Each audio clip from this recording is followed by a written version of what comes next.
ప్రస్తుతం మన కరీంనగర్, నిజామాబాద్, ఆదిలాబాద్, మెదక్ లో ఇవాళ ఉపాధ్యాయ ఎమ్మెల్సీ ఎన్నికలు జరుగుతున్నాయి. ఈ ఉపాధ్యాయ ఎమ్మెల్సీ ఎన్నికలు మా రక్త సంబంధికులైనటువంటి ఎస్సీ, ఎస్టీ, మైనార్టీ ఉపాధ్యాయులందరికీ నేను ప్రత్యేకంగా విజ్ఞప్తి చేస్తున్నా. మన ఉపాధ్యాయ నియోజకవర్గం నుంచి ఒక విద్యావేత్త, మచ్చలేనటువంటి నాయకుడు, అదే విధంగా ఒక బీసీ బిడ్డ మల్క కొమరయ్య గారు ఇవాళ మన ఉపాధ్యాయ ఎమ్మెల్సీ ఎన్నికల బరిలో ఉన్నారు. ఇప్పటికే నామినేషన్ వేశారు. అదే విధంగా ఇవాళ బీజేపీ పార్టీ నుండి వారికి ఇప్పటికే మద్దతు కూడా లభించింది. మద్దతు లేనటువంటి ఇవాళ అన్ని ఉపాధ్యాయ సంఘాలు ఇలా మల్క కొమరయ్య గారికి మద్దతు ఇస్తున్నారు.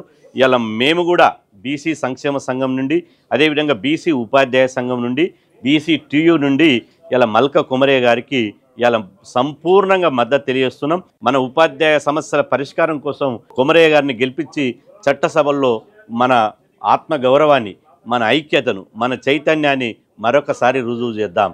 అందరు పార్టీలకు అతీతంగా, సంఘాలకు అతీతంగా ఉపాధ్యాయ లోకమంతా, ఉపాధ్యాయ సమాజమంతా, బడుగు వర్గాలంతా ఏకమై మల్క కొమరయ్య గారికి ఇలా సంపూర్ణంగా మద్దతు ఇచ్చి, నైతికంగా నిలబడి ఓటేసి గెలిపించి మన మల్క కొమరయ్య గారి గెలుపు ఒక మల్క కొమరయ్య గారి గెలుపు కాదు, ప్రతి బీసీ బిడ్డ గెలిచిన విధంగా కొమరయ్య గారు గెలిస్తే ప్రతి బీసీ బిడ్డ గెలిచినట్టుగా భావించాలి.